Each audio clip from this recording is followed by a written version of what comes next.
champion relationship works in the opposite way. They find you, right? Because part of that is their desire to be associated with somebody who's on the rise as well, right? There's kind of some level of a symbiotic relationship that exists there. I think part of it, it's not too difficult. Like once you're in the environment for a while to kind of figure out who the people are that are making stuff happen. And those are the kind of people you certainly want to make sure are picking you up on their radar. You know, I don't recommend, it's not a thing that you go to somebody and have a conversation, I'd really like you to be my champion. It's weird for a whole bunch of reasons. But, you know, I think you show proof. It's like I said, right? In the very beginning, and I know there's some people, I'm sure you were coming from the other panel, some people watching real late.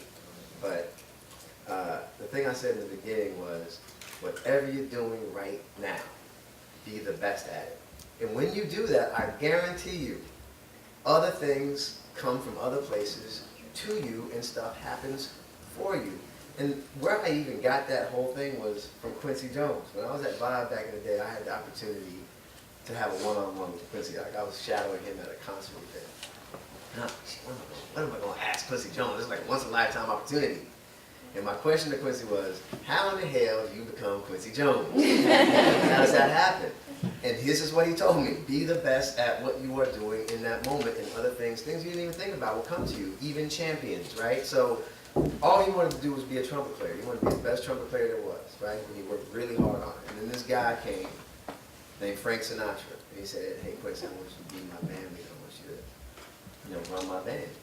And he did that. And then he met these 5 cats in Gary, Indiana, one of whom was much more talented than the rest of his brothers.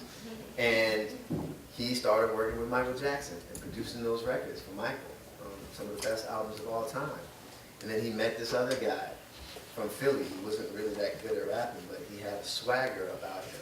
And his name was Will Smith. And the next thing you know, there's the Fresh Prince of Bel-Air. And he meets this other woman.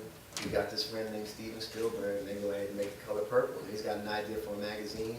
And all these things happen, but the whole point of that is he was trying to be the best at what he was doing in that moment. And when you do that, those other people, those things, those champions will come to you. Part of you is about identifying who the players are and kind of aligning yourself with who they are. Like, everything's about who you going to saddle where you going to saddle your horse and what train you going to get on. Because the way corporations work these days, you wind up in camps. Make sure you're in the right camp. Some camps get destroyed. And sometimes those camps are moved out of the organization completely. So part of it is about you identifying, but part of it is about you really stepping up and making sure they identify you. I guarantee you when that happens, people will come to you like, you know what, how can I help?